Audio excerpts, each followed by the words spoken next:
cha mina angiyena uJesu angiyena uNkulunkulu izona ngiyiphoxe angiyiphoselwa endlini lokukhohlwa uma wangenza kabi until you come back to me ngizokuxolela that is why ngiyena umfundisi and I will never be a pastor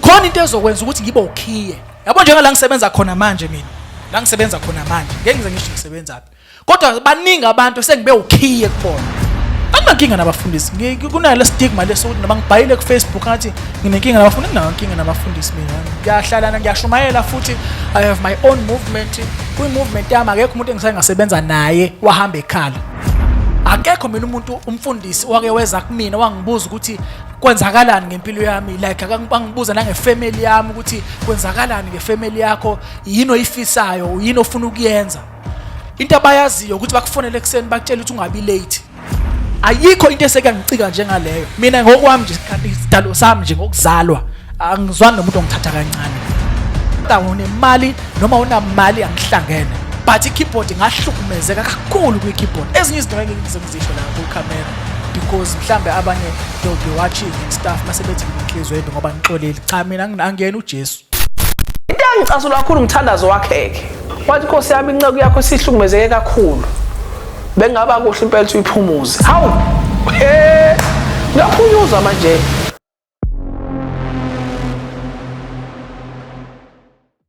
asithatheke leli thuba sibingelele egameni lenkosi yethu uJesu Kristu igama lami ke ngosiphesihle ngoalishozi ngumntwana kaNkuluNkulu usindisiwe last time ngicina ukubonakala ngagcina ukubonakala ku Loud Note Music Unplugged ngesikhathi ngikhuluma kule issue le your keyboard player. That was a video which was trending so much.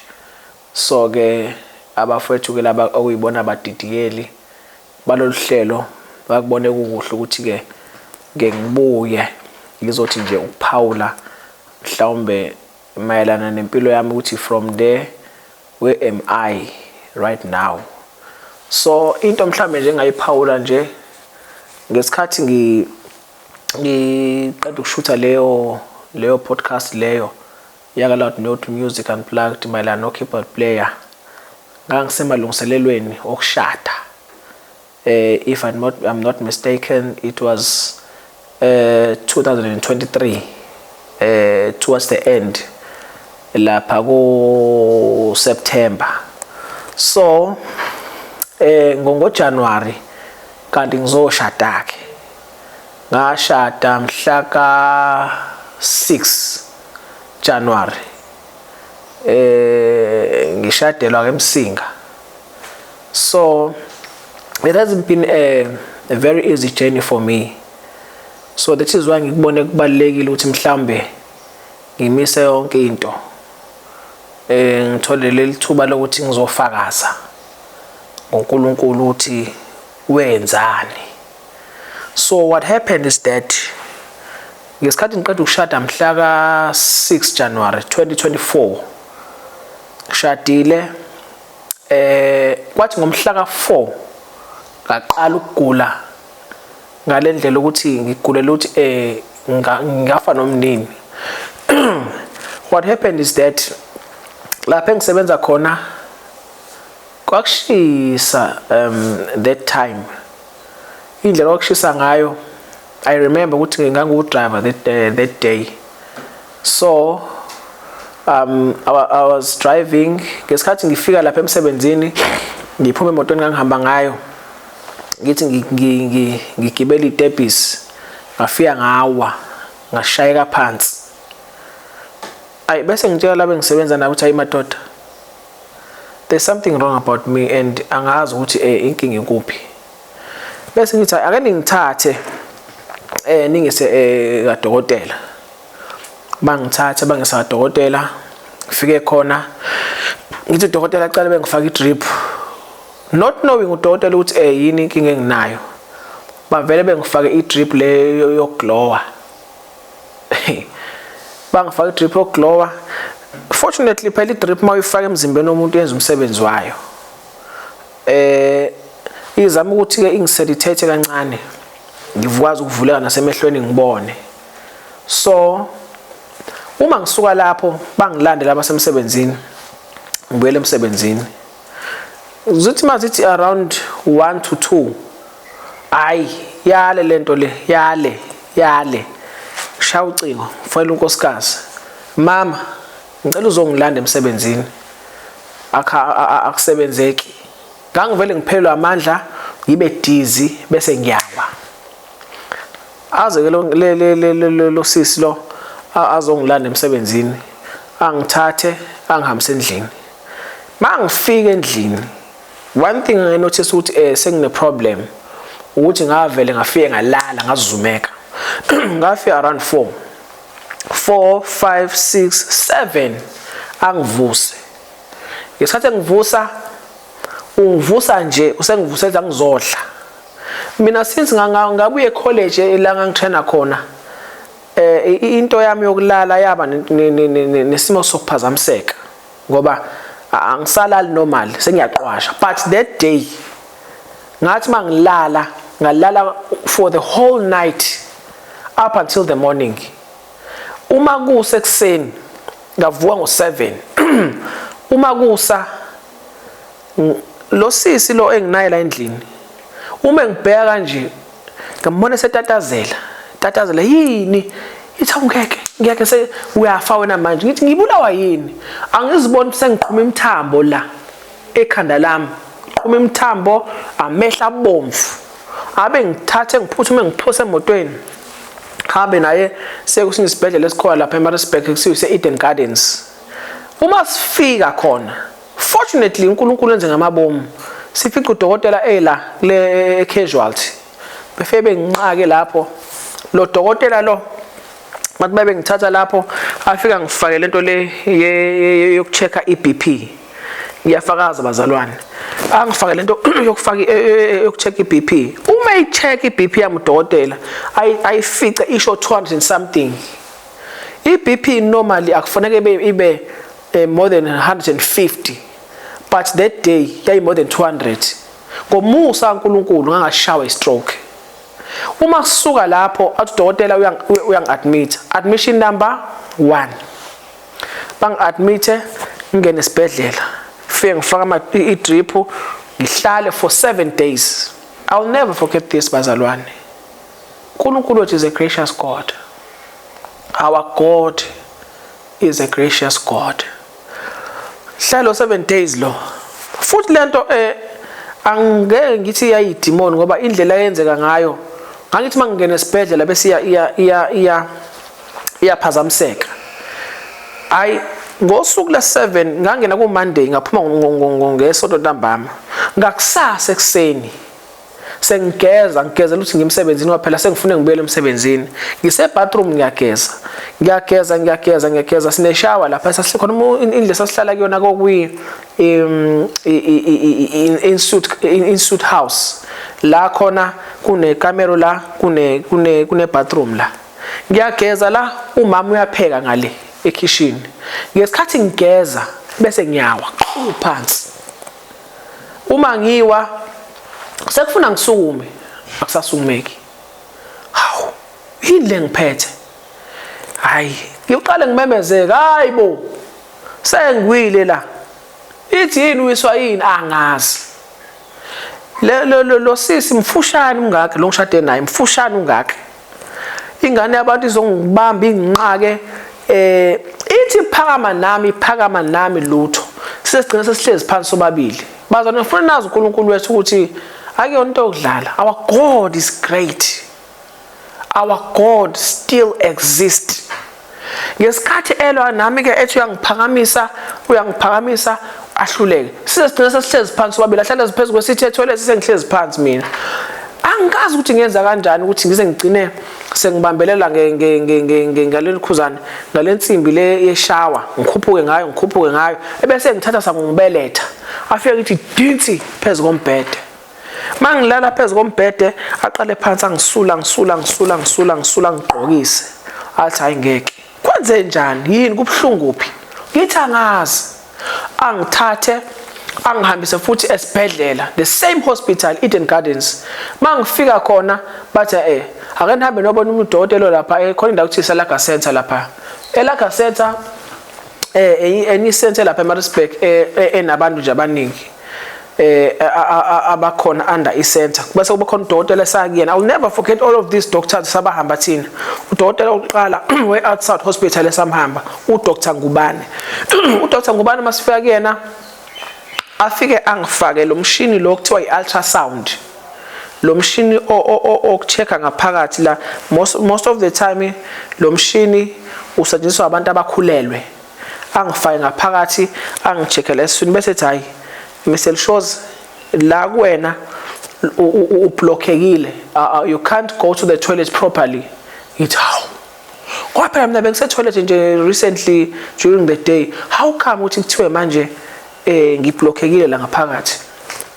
Dokotela admission number 2 in the same hospital, Eden Gardens.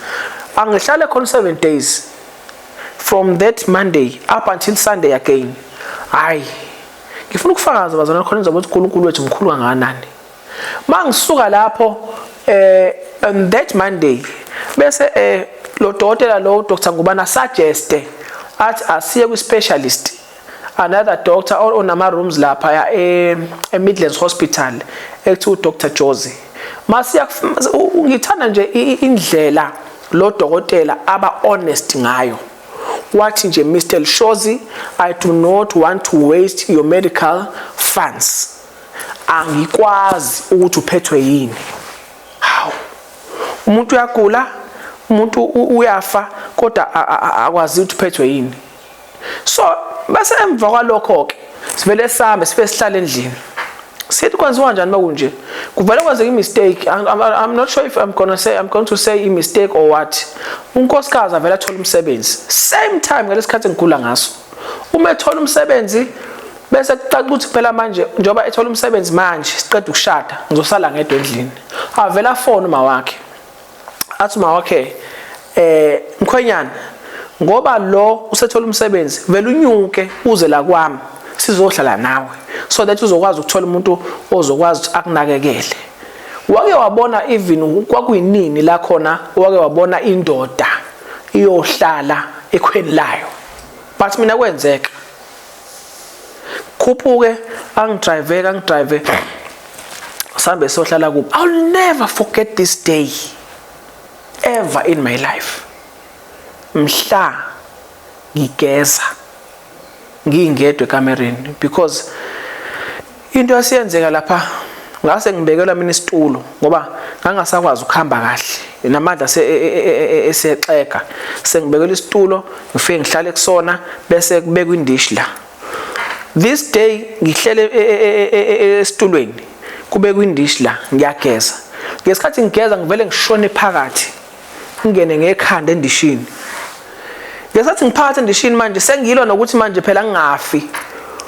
Ngalwa ngaze ngacheka kwaye manje indishi itsheka ke. Memeza. Ngathi hayibo. Ngiyafa la awuzanizongisiza. Imagine kuza umkhwekazi wami ezongibona ngingaqokile. Bangidatamise bangibeke embedeni. Ayi. Bese suggest umkhwekazi wamathi hayi ngeke.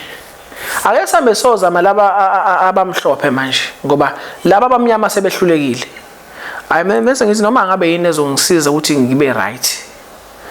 Bangithatheke, bangidrive, bangise kwesinye isibhedlela esilapha endaweni ekuthiwa iHowick. Khona isibhedlela ekuthiwa iLandmed. Masifika lapha eLandmed. Sifika lapho sifika umunye udoctor ekuthiwa uDr Thomas. uDr Thomas athi ngeke. According to how I see things kule issue yakho bengicela ukurefer to Dr Stein. I'll never forget all of these doctors abadlala ingxenye mina empilweni yami while I was critically sick. uDr Stein bafowethu wenza into engasoze ngayikhohlwa. Wangenza lento ekuthiwa ilamba punch. Lamba punch ila uhlatshwa khona ngomjovo la phakathi kwespine. Angithi ngiyafa. This day angihlabe ngomjovo la ngemva.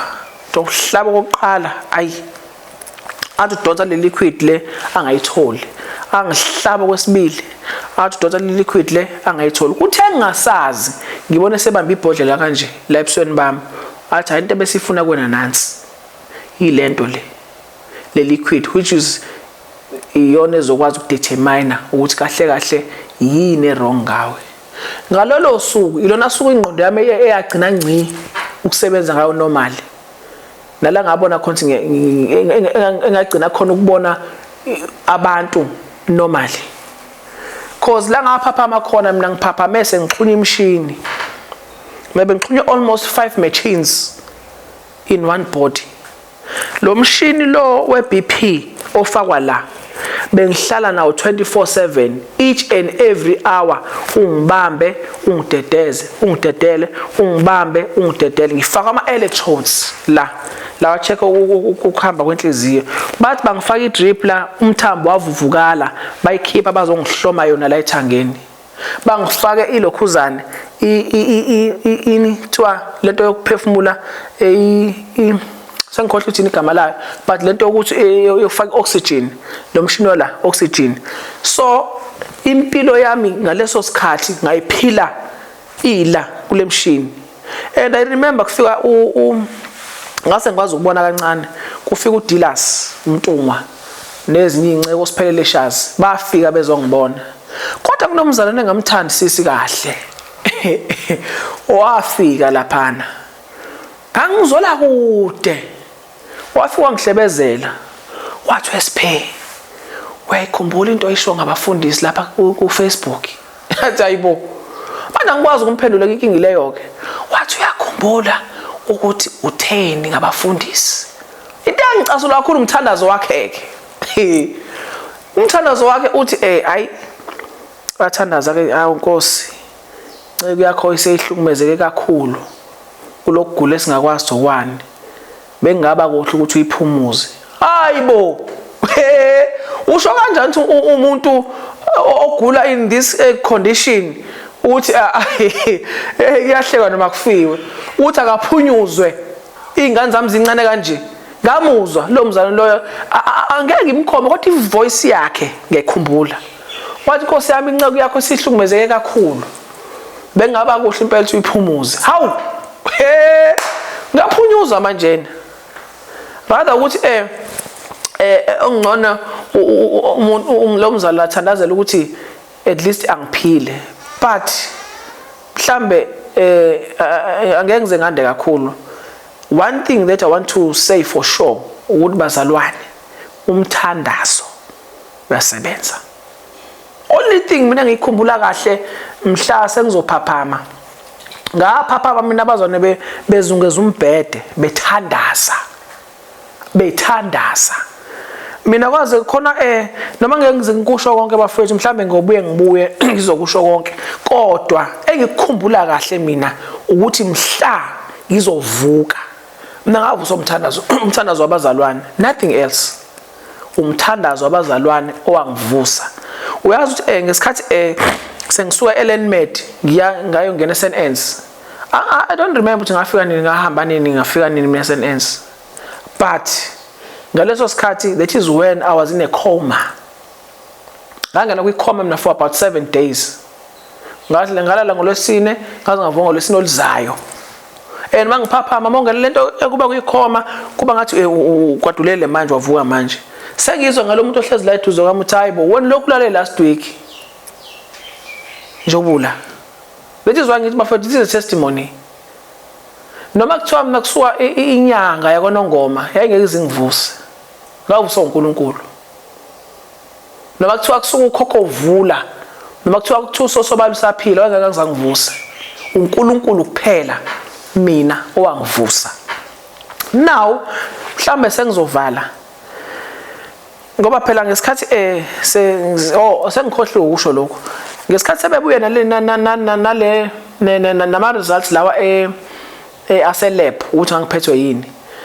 Guess what? Bathi ngiphethwe i-spinal cord meningitis. Ngine infection with spinal cord. Lento yadala ukuthi ngabe ngisakwazi ukuhamba. Isingenza ukuthi sami savele sesa disconnecteka nganam la ngezansi. Kubhlungu bafowethu ungakwazi ukuhamba.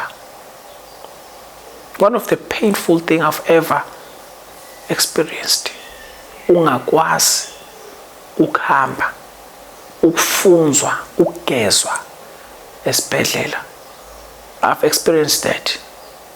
So now nakho-ke manje umama ke ephuma nami ICU ngoba ngihlale for 8 months esibhedlela. U4 months ngispend ICU.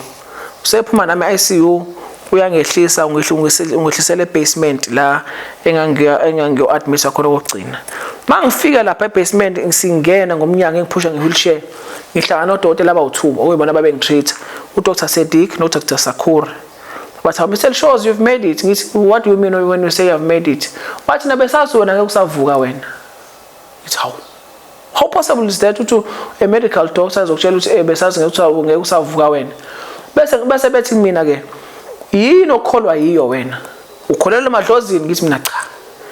Bethi ukholwa ushembe ngithi mina cha. Bethi yini okholwa yini ngikholwa uJesu. But whatsoever that you are believing in yole kuvusile lapho ngoba there was a time thina sasicabanga khona ukutshela unkosikazi wakho uthi abacisha umshini ngoba there was no recovery. You were not responding to treatment as esibhedlela. Ngabheka phezulu ngathi awuthi uNkulunkulu usekhona. So uma ngisuka lapho ke ngahamba ngaya e-rehabilitation center e-Royal Hospital la ngangiyofundiswa khona ukuhamba. Ngahlala khona for 2 months. So can you imagine umuntu eshada ngoJanuary angizange ngiqede ngishinyanga mina ngishadile ngomhla ka4 sengigulela ukuthi ngiyahamba kusasa. Can you see how great our God is? So ke bafethu asibambeni ke singayidedeli. Asibambe singayidedeli. Akekho omunye umuntu engiyophinda ngikholwe uye ngaphandle kaJesu. Because ngiyamazi uJesu engivuse kufeni mina. Ngiyamazi uJesu mina engenzela into engakaze ngicabange ukuthi engangenzela yona.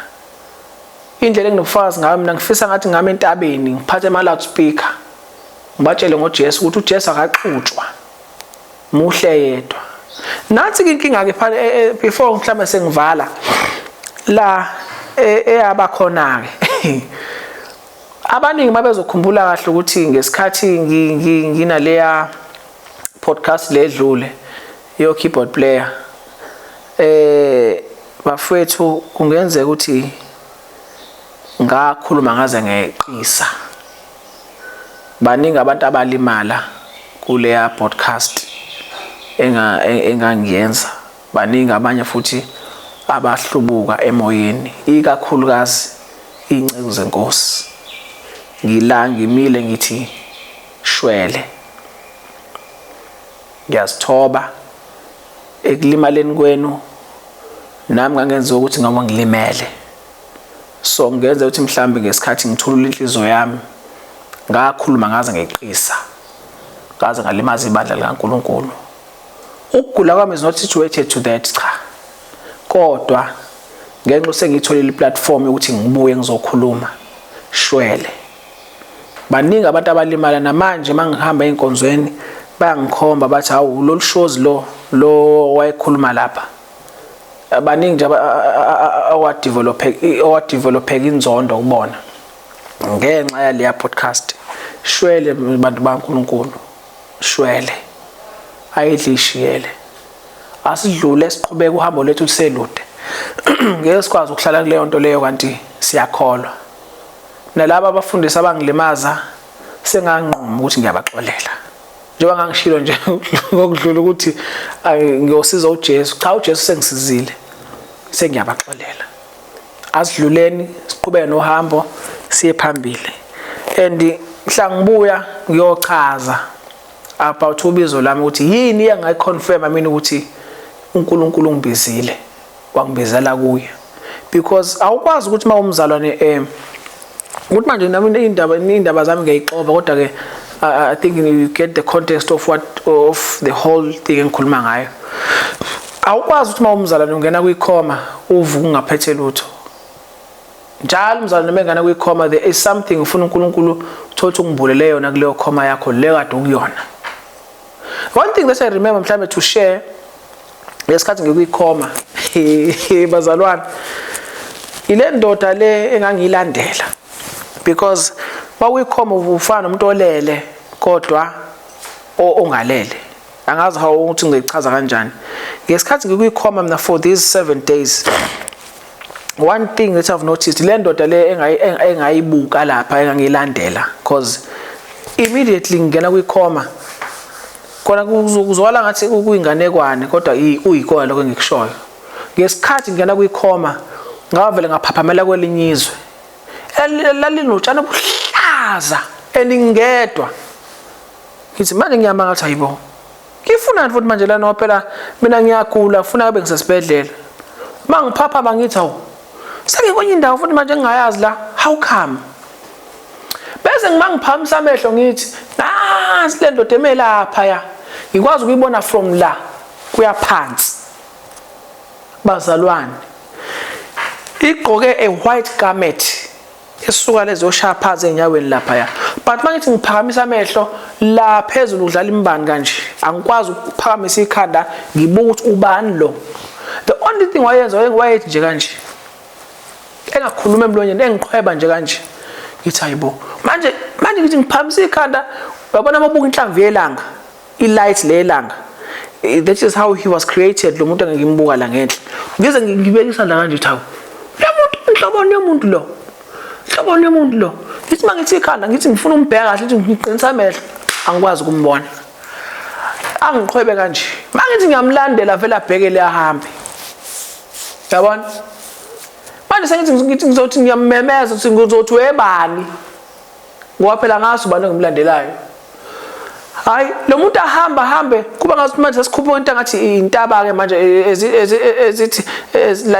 as if we actually sikhupha into ngathi intaba kuhlaza yonke le ndawo lokushaya omnandi akho umuntu imngedwa nalomuntu engimlandelayo siyakhuphuka masifika phezulu mangifika phezulu ngithi ngiyamqalaza lo muntu akasekho thawu lamuntu seshone manje ngoba phela ube ngiqhweba and sisobabili la abese kuvele kuqhamuka ivoice eqhamuka phezulu la phezulu ekhanda lami engazi ukuthi kunezipika lezi speakers sound system lesi stadium ekhuluma kakhulu ithi hey qalaza ngithi ithi ufunani la ngithi hayibo ubani futhi loyo ithi ngithe ufunani la ngithi hayibo ubani lo khuluma ngoba phela ngedwa la bese ngithajika ithi ngijike ngiye bathi ngisejika manje bangiphendula ngithi ngaphaphama esibedlela ila ngezwe khona ukuthi wena usulale for about 7 days besithi ethi awusabuyi and abanye abafethu abafika lapha esibedlela bafona bafonela ekhaya bazilungisana amatshali lapho mawukhona umkhavile usipheka kambe ocheck umshwalense ukuthi ume kanjani ngoba lo muntu lo akasekho kuningi bafethu engakusho kodwa ke for today ngizoyigoqa nje kanjalo ukuthi uNkulunkulu akayekho. Thank you so much.